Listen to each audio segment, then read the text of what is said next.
Live from New Delhi, you're watching DD India News Hour, India's voice to the world. I'm Prasar Bharati. Coming up in the next hour.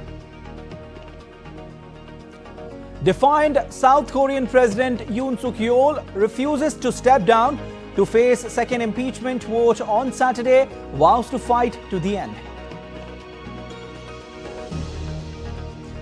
First of 75 Indian nationals rescued from Syria arrives home. US announces first Israeli withdrawal from Lebanon under ceasefire deal. Lebanese PM Najib Mikati welcomes development.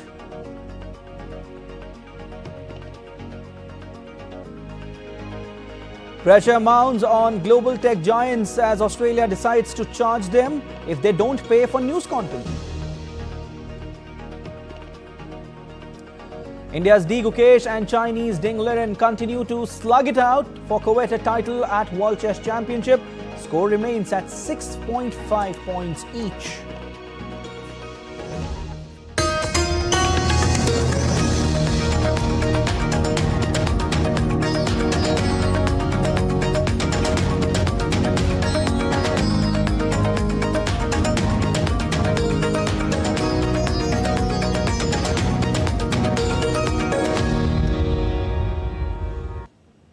Unrest in South Korea continues as opposition parties and few of the ruling People Power Party members have called the martial law decree unconstitutional. President Yoon, defending his act, states it was a step to maintain order in the country. Here's a report on the latest developments in the region. South Korea is facing a political turmoil since President Yoon Suk-yeol's botched martial law bid last week. The South Korean police on Thursday again conducted a raid on the presidential office to obtain documents and materials as part of a probe, a day after being blocked by the president's security guards. A week after a failed attempt, the president is to face an impeachment vote on Saturday. Defending the imposition of martial law, the president in a television speech vowed to fight for the people until the very last minute. We must prevent the forces and criminal groups that have led the paralysis of government administration and disorder of national constitution from taking over the state administration and threatening the future of the Republic of Korea. No matter what, I will fight to the end. The declaration has escalated tensions in the region and generated large protests, with 50,000 protesters calling for Yoon's ouster. While the public has opposed the move, Yoon blames the opposition for the same. Hours after Yoon's statement, South Korea's ruling party leader Han Dong-hoon urged its lawmakers to take a stand for Yoon's suspension. The president should be immediately excluded from state administration, including the military leadership, as long it has been confirmed that the president has no intention of stepping down early. An immediate suspension of his duties is required. South Korean lawmakers attended a plenary session at the National Assembly where the opposition parties plan to propose their second impeachment bill against Yoon Suk-yeol after an attempt to grant sweeping powers to the military failed last week. Amid the turmoil, the fate of the South Korean president remains uncertain. Bureau Report, DD India. 200 votes are required to impeach President Yoon Suk-yeol. The assembly has a total of 300 seats, with the opposition bloc holding 192 seats and the ruling People Power Party controlling 108. For the impeachment motion to pass, all opposition members must vote in favour, along with at least 8 additional votes from the ruling party. If approved, the president will be suspended, triggering a constitutional court hearing that must deliver a ruling within 180 days. If 6 out of 9 judges support impeachment, the president will be removed from office, prompting a new election within 60 days. The situation intensifies as both sides prepare for this crucial vote.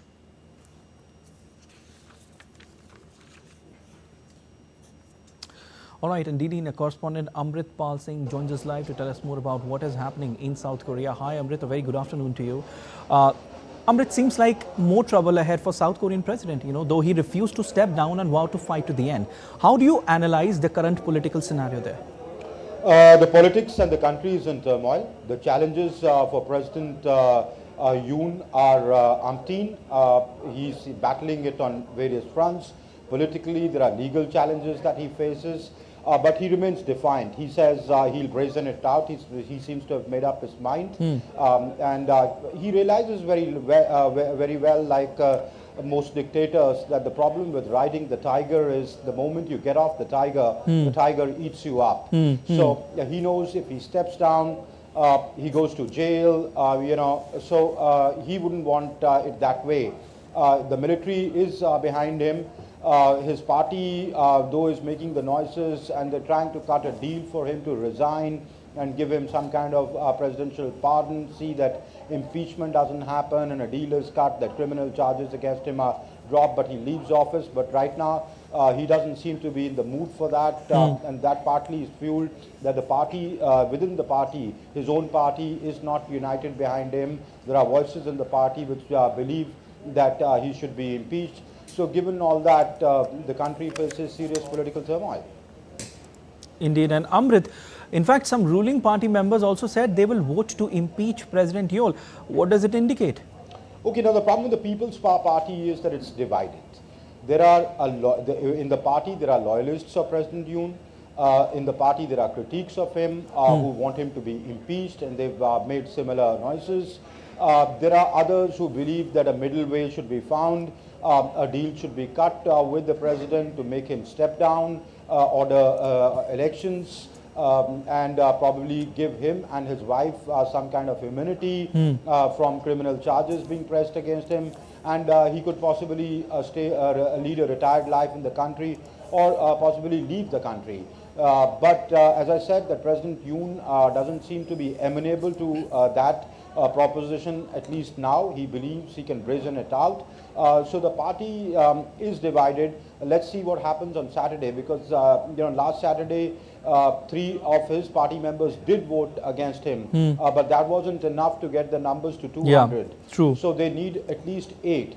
Now it remains to be seen what transpires this Saturday. The opposition remains hell-bent on conducting a no confidence motion or an impeachment against him a bid every Saturday. So that's where things stand, and his party, as I said, is divided. Definitely, Amrit. We'll have to wait and see on Saturday what will happen, but we'll leave there as of now. Thank you so much. The US Embassy in Taiwan has given a statement over China's increased military deployment and the drills, saying they are a broader format of the previous exercises conducted by them. The embassy also has commented that the increased Chinese activity cannot be seen as a response to Taiwan's President Lai Ching-te's recent US visit. It added that the US is continuously calling on China to not destabilize the regional security, and that the situation is being monitored by them with concern. While US Embassy in Taiwan has downplayed China's increased activity around Taiwan as non-provocative, Taiwan's Defense Ministry said it detected a change in the military deployment in past 24 hours. The number of Chinese military aircrafts are operating around the island has gone down from the 53 aircrafts to 34. However, it said there was a rise in Chinese Navy ships to 16 from 11 on the previous day.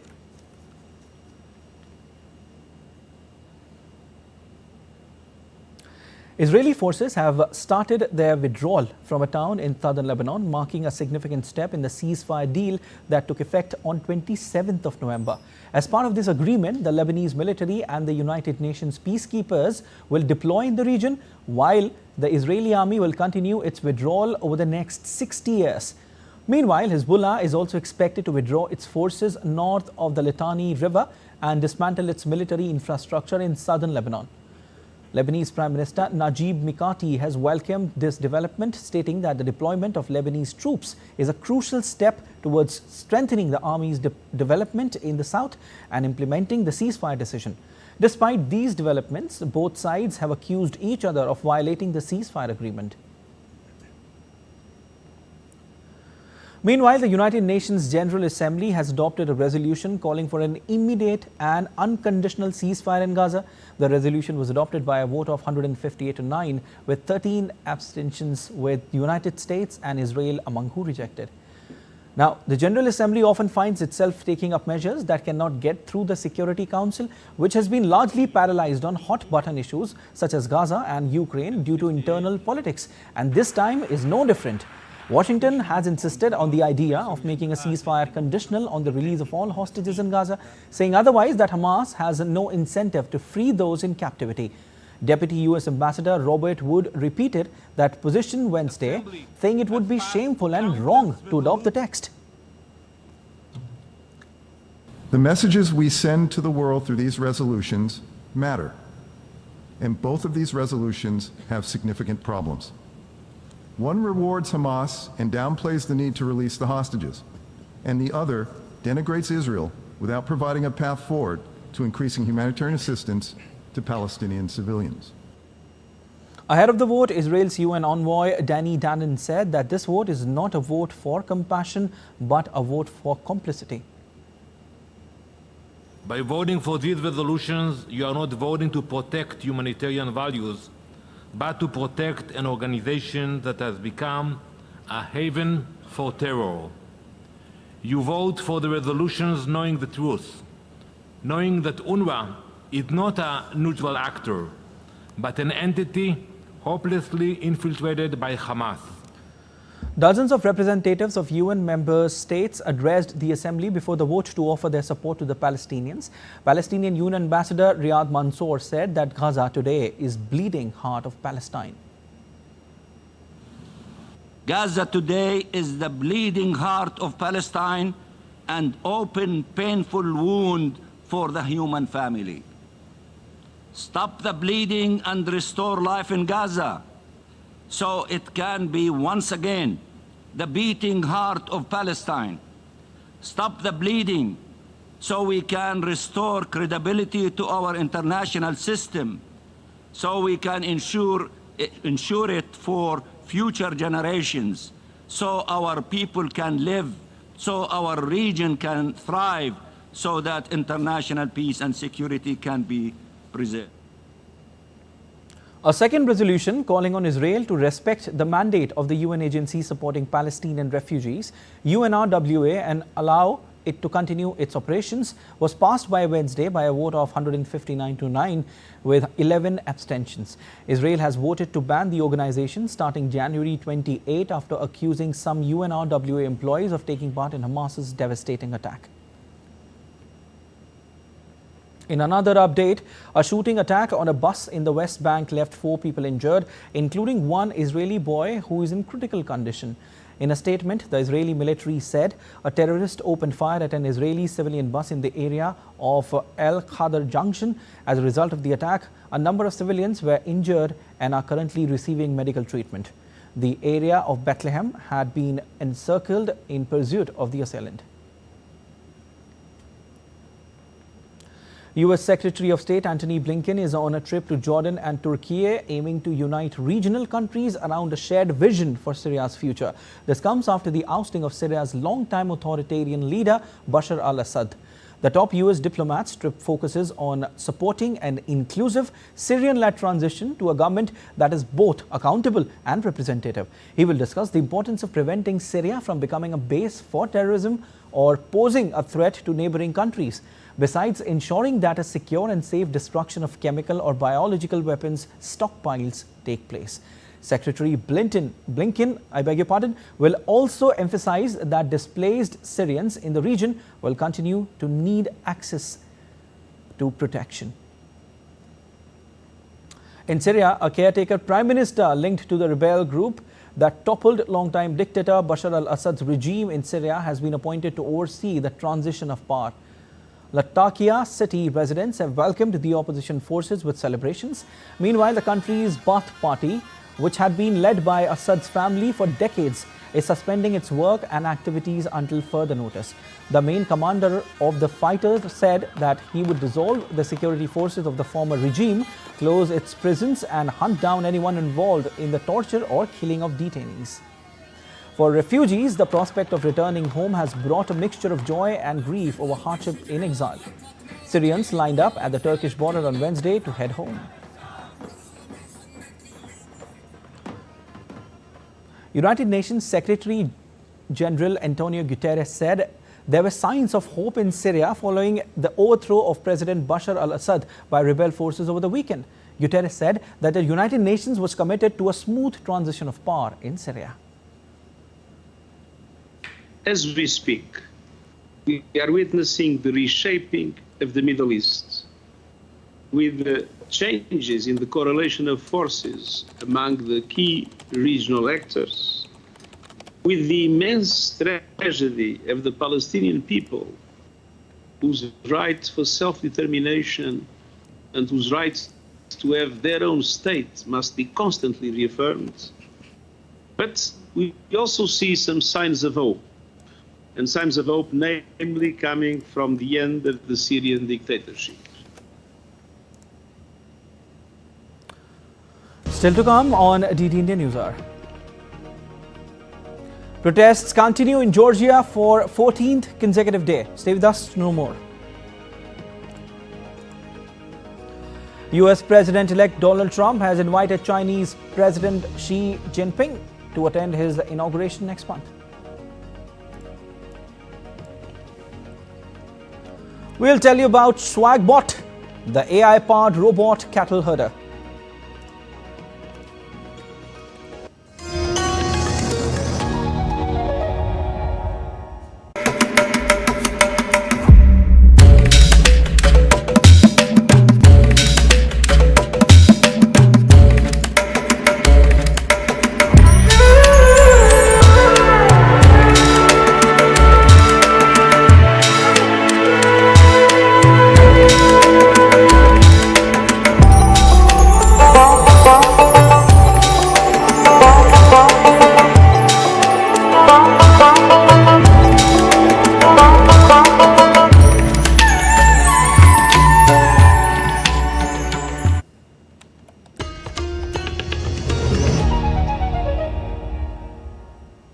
You're watching DD India News Hour. I'm Siddharth Bharadwaj. The Indian government has successfully evacuated 75 nationals from Syria just days after a dramatic shift in power. The nationals arrived in the capital Delhi on Thursday. 44 of the evacuated nationals were pilgrims from Jammu and Kashmir who were caught in the midst of the political upheaval. The operation was meticulously coordinated by Indian embassies in both Damascus and Beirut, ensuring a safe passage for all evacuees. One of the first evacuees, Ravi Bhushan, came back to India and spoke to DD India correspondent at the Delhi International Airport.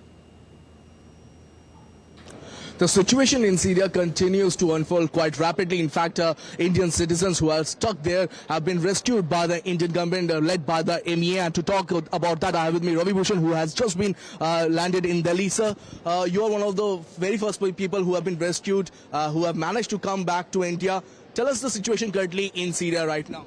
Right now, situation in Syria is really very much worst. The people are firing in the open. They are looting the banks, hotels. They are looting the outsiders. So situation is really very, very bad there. And how difficult it was for you to come back, and what kind of help the Indian government gave? Indian government gave us, they really supported us. We never felt that we are alone there. They supported us, they were motivating us, and they arranged everything like food, basic amenities, whatever we need, water, everything. And whenever they got the chance, immediately they called us, okay, you just get ready, and they rescued us from the hotels and from other places. And the best part is that at the border, they arranged each and everything very smoothly. We did not face any problem. You went all the way to Lebanon border, and there the Indian government again helped you out to get the visas and all documents. Yes, actually we need to get the visa to enter the Lebanon. Indian embassy in Lebanon and the Indian embassy in Syria, they did really very well job there. They really helped us. Within like 1 or 2 hours, we got our visas. Tell us, how many people are we expecting further, who are there in Lebanon? If there are any people, Indian citizens still stuck in Syria? From Lebanon, we are total 74 persons are coming, in which 44 persons from Kashmir. They went there for Ziyarat. Rest of the people, they were working there. They were the employee there. And I heard that around 30 more people are stuck up in Syria. They are Indian government, Indian embassy trying to contact with them also, and they are trying to rescue them as well. So that is Ravi Bhushan, one of the first person who have been rescued from Syria, has come back to India, and he is saying that it's the effort that the Indian government led by the Ministry of External Affairs that has made this rescue possible. With Campus Piyush, this is Tapush Bhattacharya for GD India from Delhi. History is being made in Syria just days after the end of the Assad regime. A new government is trying to shape the country's future. That begs the question, who can they count on, as millions have fled Syria over the past decades? One of the countries they fled to is Germany. Lars Holter is with Deutsche Welle and joins me from Berlin. Hi Lars, what are you hearing about Syrians in Germany and how they're looking at current developments?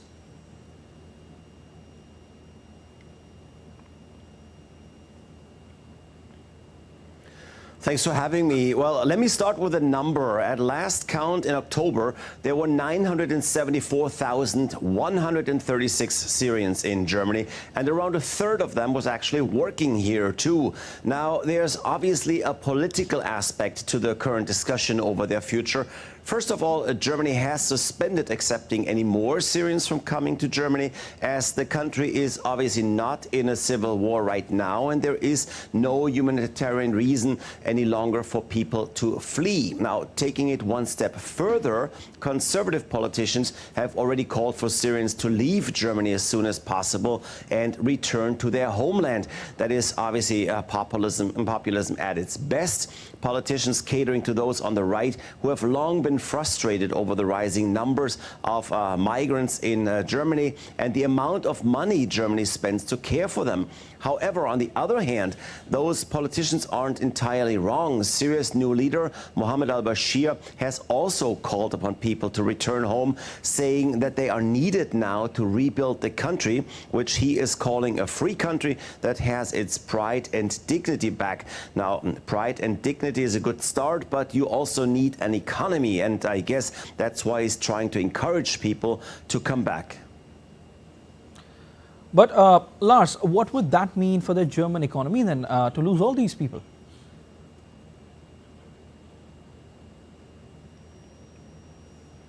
That's exactly the point. Like I said, around a third of Syrians in Germany are part of the labor market. Almost 250,000 are fully employed and are paying into social security, paying taxes and such. Many of them work in the transportation, logistics and security sector, which encompasses truck or delivery drivers too. Around 44% of them are working in assisting, more or less untrained professions, and another 44% work as skilled laborers. The rest, so there's still more than 10%, are working at higher levels as specialists and experts. And that includes almost 6,000 Syrian doctors who are working in German hospitals. Many of them, by the way, in rural areas where Germany has had major problems filling positions, to a level actually that the stability of the healthcare sector has become rather questionable in some states. So looking at all these numbers, it's not hard to see that all those refugees from Syria have been playing an important role in Germany, at least a good part of them. And it could have been more, by the way, but Germany has always had high hurdles when it comes to accepting foreign degrees or certificates. So many refugees have never really had the chance to work in the often highly skilled professions that they were actually trained for. All right, Lars, we'll leave it there. Thank you so much. And demonstrators continued flocking the streets in Tbilisi and chanting slogans against the new government as protests enter into the 14th day. While the government is making crackdowns claiming violence by protesters, the latter deny, saying there are only retaliating against the police attacks. Meanwhile, the European Union has warned the government of consequences for actions against protesters. Protests erupted in the Black Sea nation after Georgia's recent decision to shelve the talks of accession into the European Union until 2028. French military has started withdrawal from Chad 2 weeks after Chad ended its defense cooperation pact with Paris. Chad had been a crucial ally of France and the West against counter-insurgency operations in Sahel region. The recent dissolution of the Chad-France Defense Pact marks the end of France's influence in the Sahel. Two warplanes based in the capital returned to their base in France, though 1,000 troops are still present in the country, which are expected to depart in a phased manner.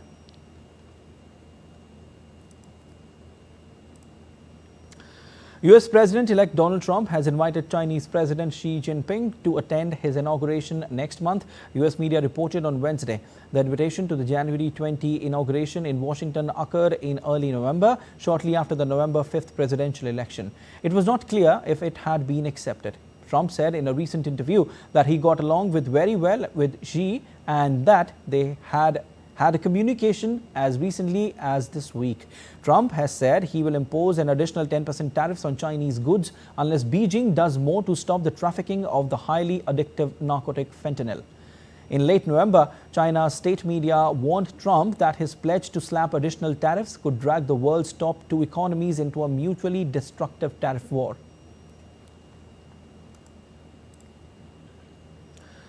Even after Taliban took over the mantle of power in Afghanistan, terrorist violence has not stopped in the war-torn nation. On Wednesday, the Afghan Minister for Refugees Khalil-ur-Rahman Haqqani was killed in a suicide bombing at the ministry's office in the capital, Kabul. Many other officials and government staff present were also killed in the suicide attack. The Islamic State claimed the responsibility of the attack. Taliban authorities have said the attack as cowardly. The attack put a question on the stability of Taliban regime, as Khalil-ur-Rahman Haqqani was the brother of Jalaluddin Haqqani, founder of the feared Haqqani network, and he was also uncle of the current Interior Minister Sirajuddin Haqqani. The US Treasury had classified Khalil Haqqani as specially designated global terrorist in 2011, and the State Department offered a $5 million reward for information leading to his arrest.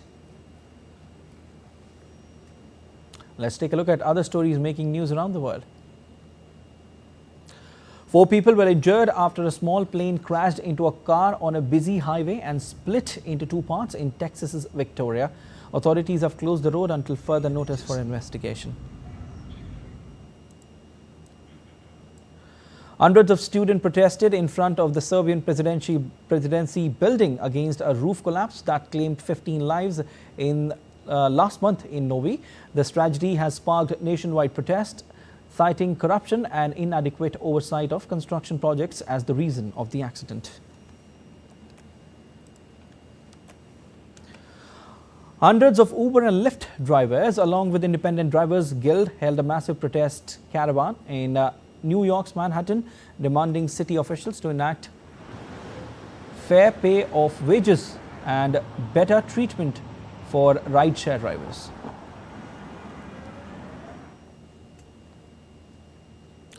Swagbot, an AI robot developed for the agriculture industry, uses artificial intelligence to determine health, type and density of pasture from cattle herding. With 4 wheels and red paint job, it uses this data to herd cattle to the best pastures and move them from the particular pasture before land is overgrazed. This helps farmers in stopping overgrazing, as it can lead to degradation of soil. Researchers at the University of Sydney believes that this autonomous robot will become the world's first smart cow, which able to make cattle farming more efficient and environmentally friendly for the farmers. And still to come on DD India News Hour. Winter session of Parliament of India continues with proceedings amidst uproar from opposition benches. As North India shivers with cold, rain lashes parts of South India.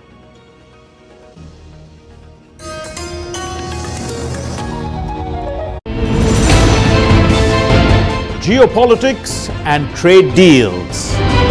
Economic challenges amid development. Hard work and the path to prosperity. It's the economy always. Between walkers, money is what money does and says. Supply creates its own demand. Between the bulls pulls and bears tears. When supply chains globalization and India rises to the podium. We'll get you centered with the Economic Brief at 8 p.m. every Thursday on DD India.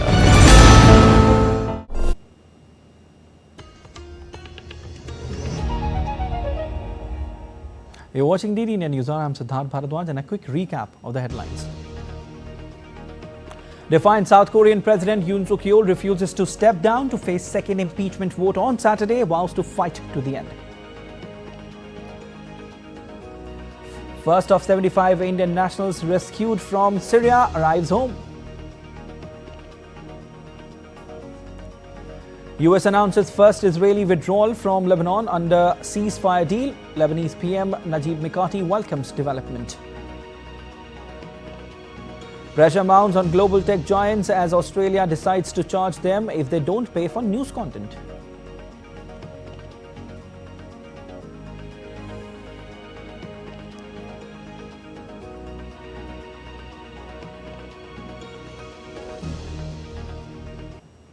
India's President Draupadi Murmu conferred the honorary rank of General of Indian Army on Nepal's Chief of the Army Staff, General Ashok Raj Sigdel.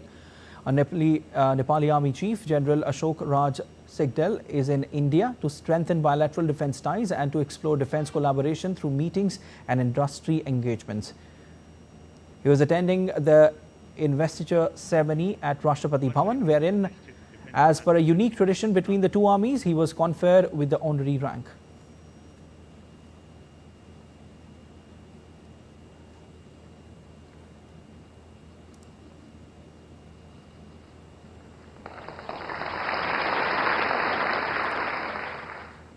India and the United Arab Emirates will carry out a comprehensive review of their strategic ties on Thursday. United Arab Emirates Deputy Prime Minister and Foreign Minister Sheikh Abdullah bin Zayed Al Nahyan is in New Delhi to take part in the 4th India-UAE Strategic Dialogue. External Affairs Minister S. Jaishankar will host his counterpart from the Gulf nation Abdullah bin Zayed Al Nahyan at the dialogue, where two leaders will review the entire gamut of bilateral strategic ties. The two sides are also expected to deliberate on the regional security scenario, including the developments in Syria. Besides, during the three-day India visit, the visiting dignitary will also call on Prime Minister Narendra Modi and attend the strategic dialogue and the 15th India-UAE Joint Commission meeting. Earlier, welcoming the UAE leader, Ministry of External Affairs spokesperson Randhir Jaiswal said the visit will further strengthen the multifaceted comprehensive strategic partnership between India and UAE.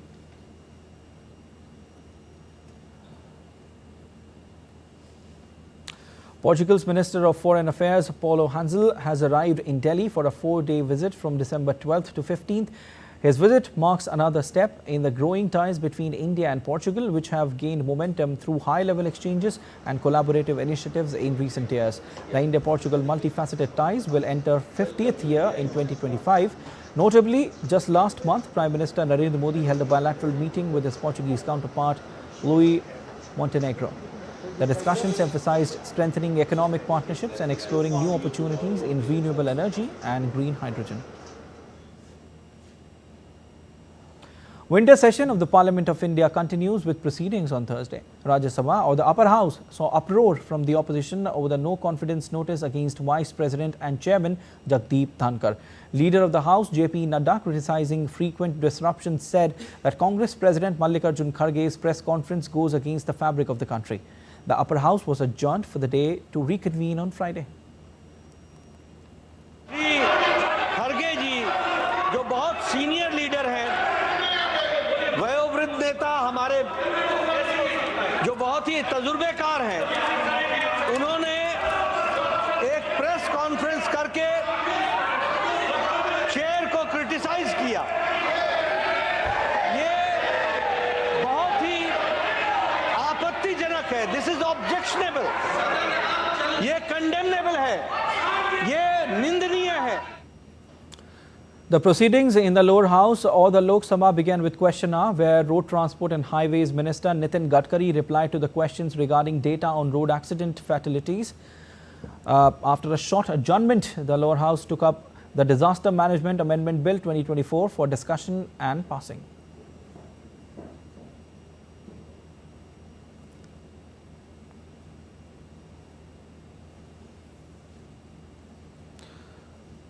All right, and DD India correspondent Anil Thomas is joining us live. Hi Anil, a very good afternoon to you. Quick updates from what all happened since session started in both houses. Well, good afternoon, Siddharth. Well, very much on expected lines what happened on Wednesday, almost a similar kind of a play out that you see on Thursday. Lok Sabha working very smoothly, Question hour working well, and the National Disaster Amendment Bill that's now being presented in Lok Sabha deliberated upon. Meanwhile, in the Raj Sabha, it was utter confusion and pandemonium that the opposition managed to create. The leader of the House, J.P. Nadda, stood up and said that the press conference held by the leader of opposition, Mallikarjun Kharge, went against the spirit and the fabric of the nation, criticizing the chair. Mr. Dhankar had made some strong comments with regards to the chairman of the upper house, Jagdeep Dhankar. And, once arguments and counter-arguments began, there was no looking back. And the House was first adjourned till 2 p.m. At 2 p.m. when it began, the LOP, that's the leader of the opposition there, stood up to speak, Mallikarjun Kharge in the upper house. But then, it was once again argument and counter-argument, points being made, the issue of George Soros and the link with Sonia Gandhi being once again raised, and the opposition trying to outshout the other. And as a result of which there was no option but to, conclude the proceedings or to take the proceedings forward to the next day. But in the lower house, business as usual, you've got the disaster management bill that's being discussed and deliberated upon. All right, we leave there. Thank you so much, Anil. Moving on to weather updates, the Indian Meteorological Department predicted cold wave conditions at isolated pockets over northwest and adjoining central part of the country over the next few days. The Met Department noted that cold wave conditions were observed in isolated pockets over Jammu and Kashmir, Ladakh, Himachal Pradesh, Punjab, Rajasthan and Madhya Pradesh. Also, chilly winds on Wednesday marked the arrival of cold wave conditions in the national capital, with the IMD issuing a yellow alert warning of similar cold wave conditions for the next 2 days. On Thursday, temperature as low as 4 to 4.5 degrees were recorded in the national capital along with chilly winds. In addition to the cold wave, the IMD also predicted dense fog conditions during late night and early morning hours in isolated pockets of eastern Uttar Pradesh, sub-Himalayan West Bengal, Sikkim and Bihar.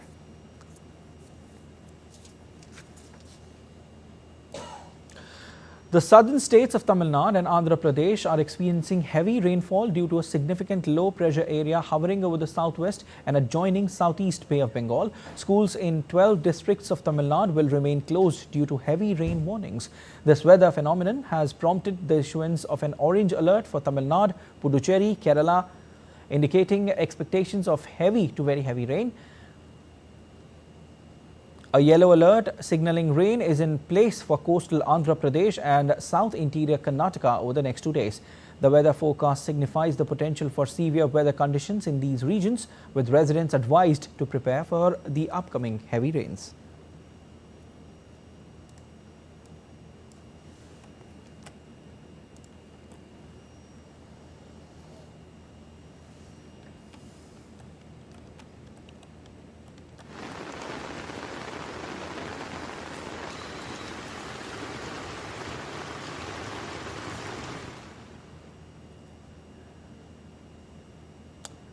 And let's take a look at other stories making news.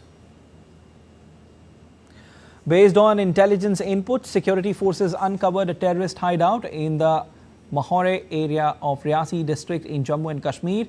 The operation led to the recovery of cache of arms and ammunition, including an AK series rifle, 2 pistols and 4 grenades. Rajasthan Chief Minister Bhajan Lal Sharma flagged off Run for Viksit Rajasthan 2024 in Jaipur on Thursday. Over 5,000 youth participated in the event. The run was organized to mark the completion of 1 year of the Bharatiya Janata Party government in the state.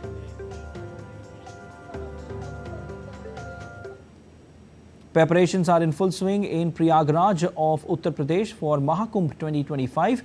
According to reports, Mahakumbh Mela is scheduled to begin from January 13 till February 26 next year.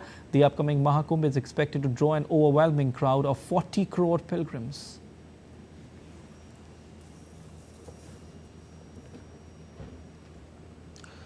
India evacuated 75 of its nationals from Syria 2 days after rebel forces overthrew President Bashar al-Assad's authoritarian government. India has earlier also successfully executed multiple evacuation operations for its citizens in crisis zones. From Yemen to Ukraine, these missions have showcased India's diplomatic agility and dedication to its citizen safety abroad. India has demonstrated a strong commitment to the safety and well-being of its citizens abroad, particularly during times of geopolitical crisis.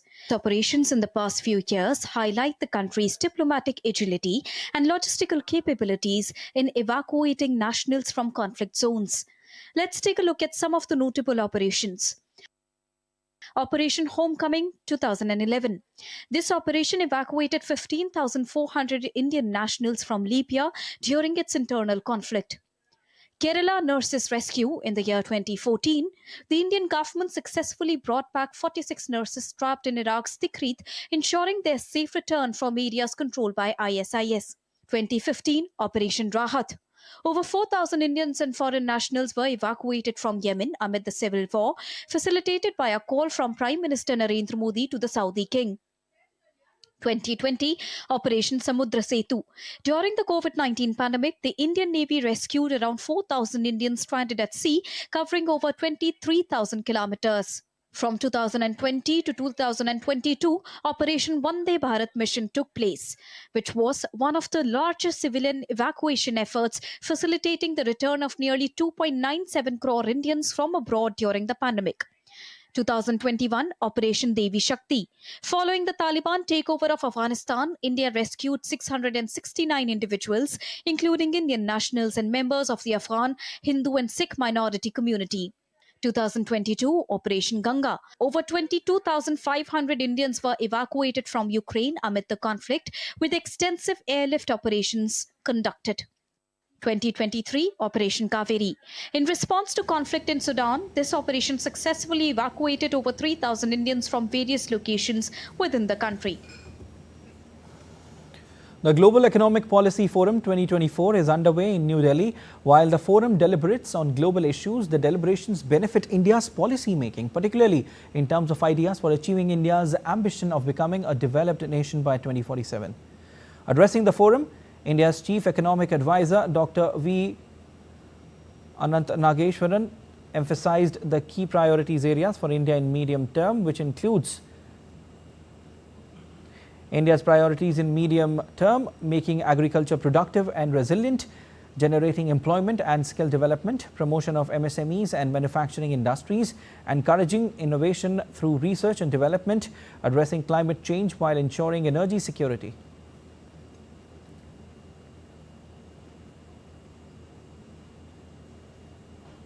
Dr. Nageshwaran said there is a lot of untapped potential for India in the domain, digital public infra, and there's a great opportunity in judicious use of data. The digital public infrastructure is something that we have done very well, but its potential is still untapped. It is not just a means to improve financial access, although that is a very important component of DPI. But it is also a repository of data. We need to make sure that the digital public infrastructure and the data they generate are put to use for public welfare purposes without compromising privacy and security, etc. And also to ensure that it captures development across the country. This could probably add at least 0.5 percentage point to the potential GDP growth in the country. Still to come on DD India News Hour. India to face Thailand in its final league match of Women's Hockey Junior Asia Cup in Muscat on Thursday. And Indian men's and women's teams have entered into quarterfinals of World Squash Team Championship in Hong Kong.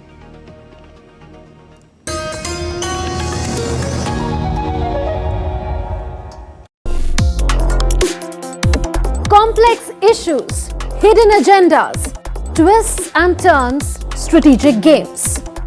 We think all dots are linked. We just need to connect them. Join me every week as I connect the dots to unravel hidden designs in statecraft, mysteries and decode issues that matter to you. Watch Connecting the Dots with me at these times on DD India.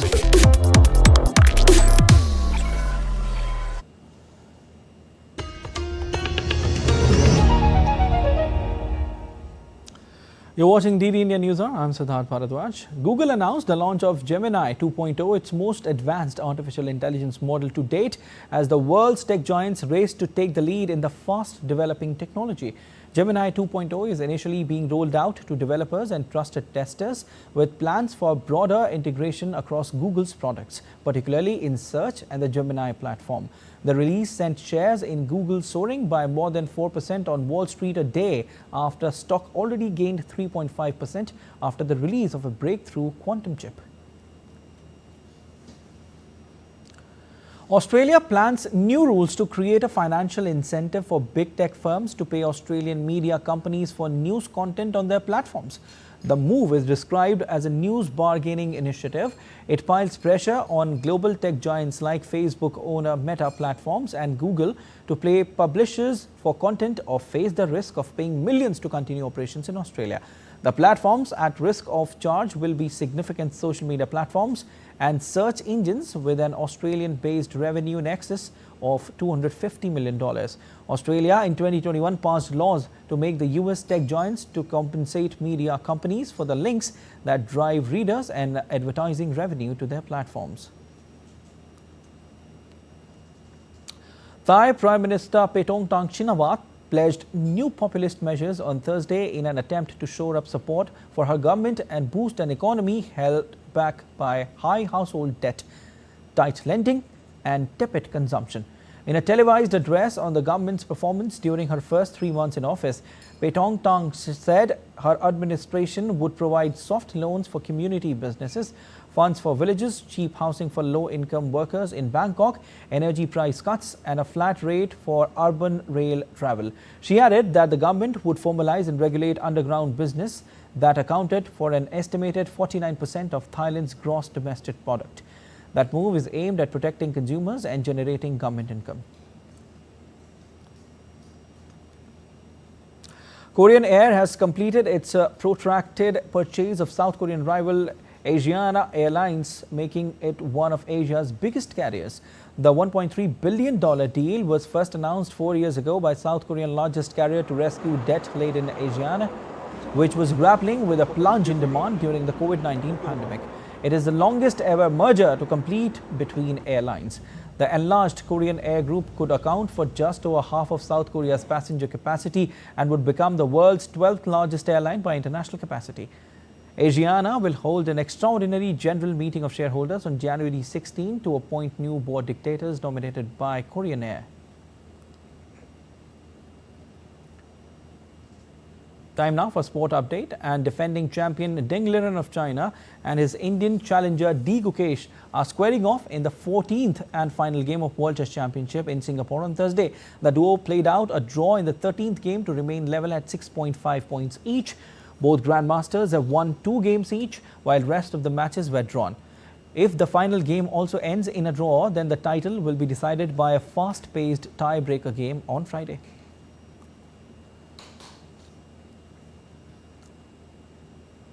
And DD correspondent Narayan Singh is joining us live to tell us about what is happening between Ding Liren and D. Gukesh.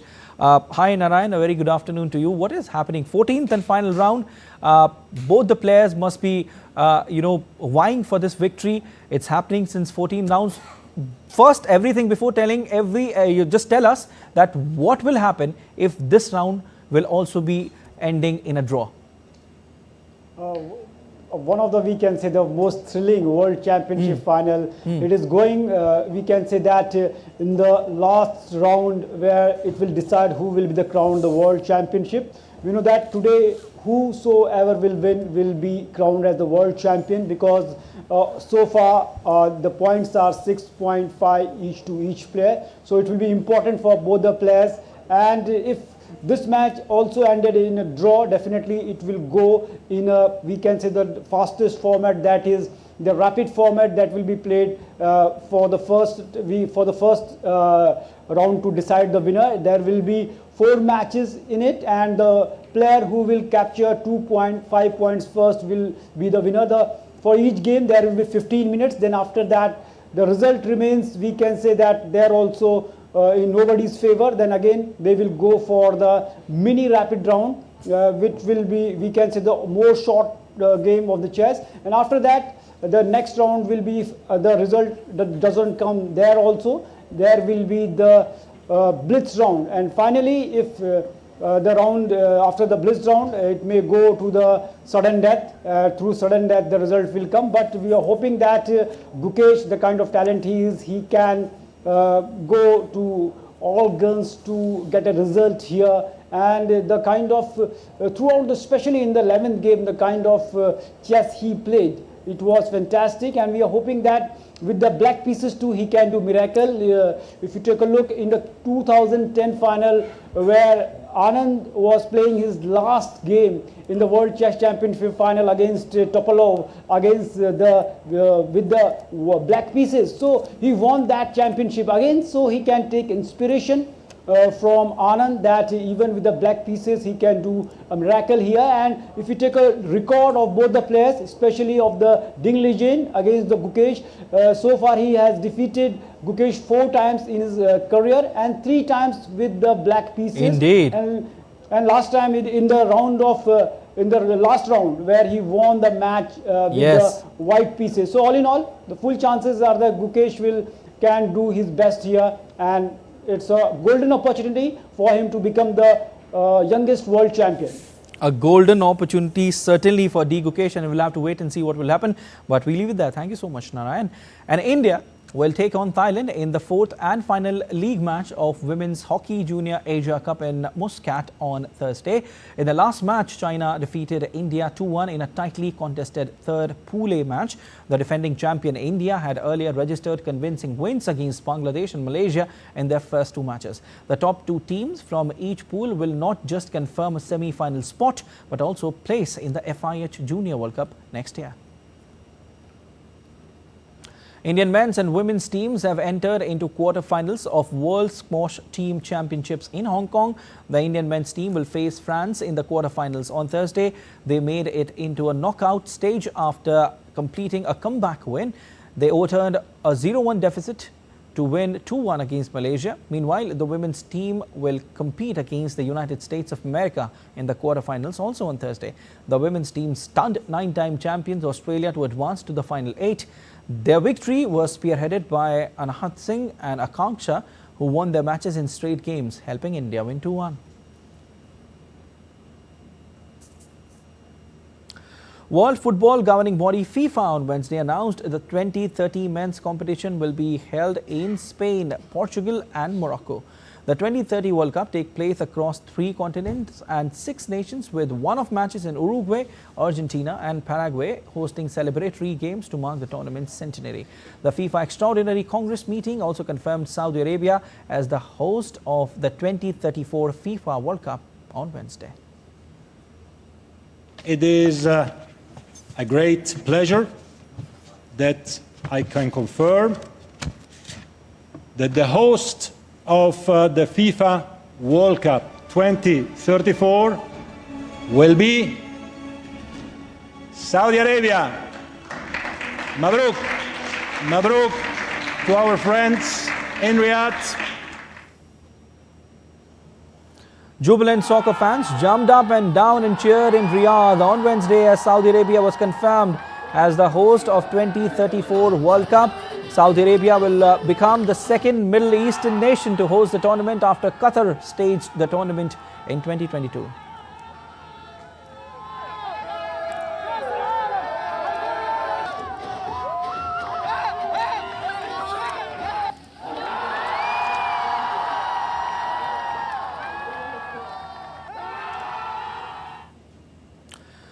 Brazil's Iguazu Falls walkway reopened to the public on December 11 after being closed due to the high water flow from recent heavy rains. On December 10, the water volume surged to 8.15 million litres per second, over 5 times the usual average.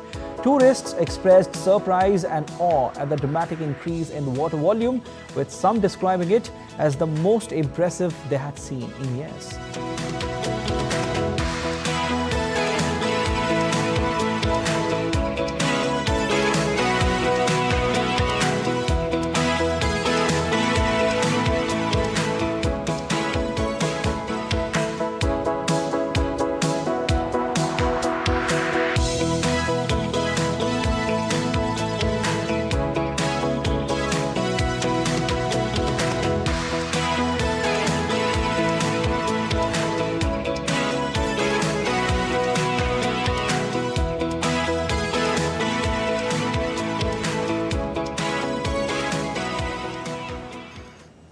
India's public broadcaster Prasar Bharati has recently launched Waves, entering the field of OTT platform. Waves provides a complete infotainment ecosystem to digital media and OTT audiences. If you also want great content for free, then download Waves today. That's all for this edition of DD India News Hour, but let us know your thoughts on the news of the day. For those on the go, you can get all the latest news and updates from India and across the world on DD India mobile app. The app is available on both Android and iOS platforms, and you can scan the QR code on the screen to download now. We'll be back with more news as it breaks here on DD India. I'm Siddharth Bharadwaj from all of us here in Delhi. Thanks for watching DD India News Hour.